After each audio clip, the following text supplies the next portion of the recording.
Hello friends, बात करते हैं आज अंतर्राष्ट्रीय राजनीति के महत्वपूर्ण प्रकरण टॉपिक के संदर्भ में, जो कि शक्ति संतुलन का जो सिद्धांत है या शक्ति संतुलन की जो अवधारणा है, इसके संदर्भ में आई होप मैं आशा करता हूँ कि ये जो अवधारणा है, अंतर्राष्ट्रीय संबंधों को समझने में महत्वपूर्ण जो है कारगर साबित होगी। आइए बात करते हैं शक्ति संतुलन यानी पावर बैलेंस की जो कॉन्सेप्ट है, अवधारणा है।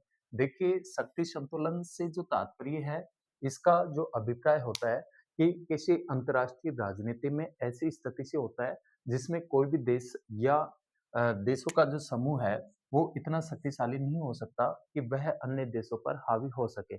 यानी कि अंतर्राष्ट्रीय जगत में, वैश्विक जगत में कोई इतना शक्तिशाली देश नहीं हो सकता कि वह दूसरे देशों पर तानाशाही करें या अपना वर्चस्व जो है स्थापित करने का प्रयास करें। तो ये इसका तात्पर्य है, तात्पर्य फिर से देखिए, इसका अभिप्राय जो होता है कि अंतर्राष्ट्रीय राजनीति में शक्ति संतुलन एक ऐसी अवधारणा है, इस प्रकार की एक स्थिति है जिसमें कोई भी देश या देशों का समूह इतना शक्तिशाली नहीं हो सके कि वह अन्य देशों पर हावी हो सके, तानाशाही करें, यानी शक्ति का जो पलड़ा है वो बराबर होना चाहिए।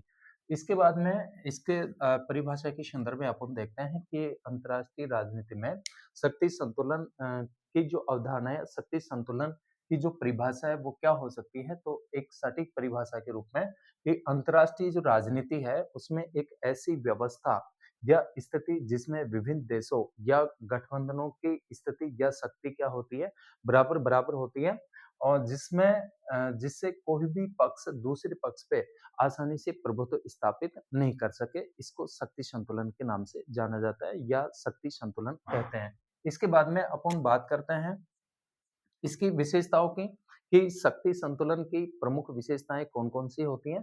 तो एक जो व्यवस्था होती है, पहली जो व्यवस्था या पहले बिंदु की अपन जो बात करेंगे कि एक तो बहुध्रुवीय व्यवस्था होती है, यानी मल्टीपोलर सिस्टम होता है इसमें।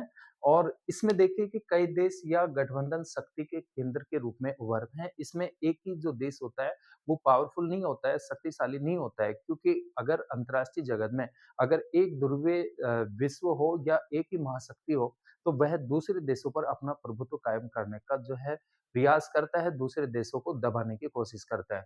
तो इसमें इसकी विशेषताओं की शक्ति संतुलन की बात करें तो शक्ति संतुलन इस बात पर बल देता है, यानी बहुध्रुवीय व्यवस्था की बात करता है, मल्टीपोलर सिस्टम की बात करता है। इसमें कई देश या गठबंधन शक्ति के केंद्र के रूप में उभरते हैं, अर्थात बहुत सारे शक्तिशाली देश होते हैं, कंट्रीज होते हैं। एग्जाम्पल के तौर पे अपन बात करें तो 19वीं सदी में यूरोप में ब्रिटेन, फ्रांस, रूस आदि जो है शक्ति संतुलन के जो है प्रमुख रूप से जो है ये खिलाड़ी कंट्रीज थे, खिलाड़ी देश थे। इसके बाद में दूसरी जो विशेषता आती है, दूसरे बिंदु की बात करें तो दूसरा जो बिंदु है वो गठबंधन व संधियां, यानी अलायंसेस एंड ट्रेटीज। इसकी जो है दूसरी विशेषता है शक्ति संतुलन की। इसमें क्या होता है कि इसमें देश एक दूसरे के साथ में गठबंधन करते हैं ताकि किसी देश की बढ़ती शक्ति को जो है रोका जा सके।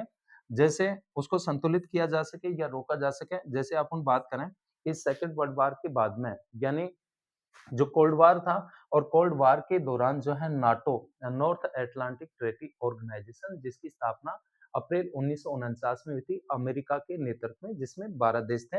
इसके अलावा 1955 में सोवियत संघ ने वार्सा पैक्ट नामक सैन्य संधि जो है की थी। इस वार्सा पैक्ट जो बनाया था, इसके माध्यम से जो है तो ये इसके अच्छे एग्जाम्पल्स हो सकते हैं शक्ति संतुलन के, यानी शक्ति संतुलन के अंतर्गत गठबंधन और संधियों के संदर्भ में। इसके अलावा तीसरा जो बिंदु है या तीसरी जो विशेषता है शक्ति संतुलन की, कि सैन्य व आर्थिक शक्ति, मिलिट्री एंड इकोनॉमिक पावर। इसमें देखिए कि शक्ति संतुलन का आधार देशों की सैन्य क्षमता, की कोई देश कितना सैन्य रूप में शक्तिशाली है।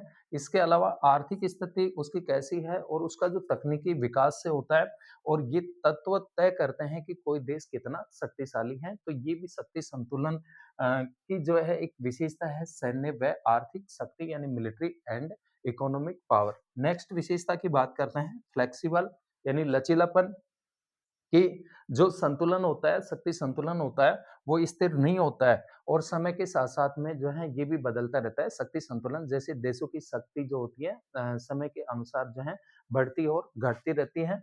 और तो शक्ति संतुलन में भी जो है क्या होता है, परिवर्तन होता है। तो इस प्रकार से जो शक्ति संतुलन है, उसमें की जो विशेषता है वो लचीलापन है, फ्लेक्सिबिलिटी इसमें देखने को मिलती है। नेक्स्ट विशेषता की बात करें तो राजनयिक संबंध, डिप्लोमैटिक रिलेशंस जो है, राजनयिक संबंध की देश बातचीत या समझौते के माध्यम से शक्ति संतुलन को जो है बनाए रखने का क्या करते हैं, प्रयास करते हैं, शक्ति संतुलन को बनाते हैं। इसके बाद में अ, जिससे क्या होता है कि अंतर्राष्ट्रीय जो तनाव है विभिन्न देशों के बीच में जो तनाव या युद्ध का जो खतरा होता है वो टलता है। नेक्स्ट अपन बात करते हैं महत्व की, इसके महत्व की बात करें तो जो है एक तो शांति व स्थिरता, शक्ति संतुलन की एक जो है इसका महत्व इम्पोर्टेंस था इसके कि जब शक्ति संतुलित होती है तो कोई भी जो देश है वो दूसरे देश पर आक्रमण करने का जोखिम नहीं उठाता है, आक्रमण करने की कोशिश नहीं करता है। इसके अलावा जो है नेक्स्ट महत्व की बात करें तो राजनयिक संबंधों को जो है प्रोत्साहन मिलता है कि बातचीत व समझौते के लिए शक्ति संतुलन जो है प्रेरित करता है। इसके अलावा वैश्विक व्यवस्था का संरक्षण होता है जो कि अंतर्राष्ट्रीय कानून व नियमों के पालन जो है सुनिश्चित करता है। इसके अलावा जो है जिससे वैश्विक व्यवस्था क्या होती है, मजबूत होती है।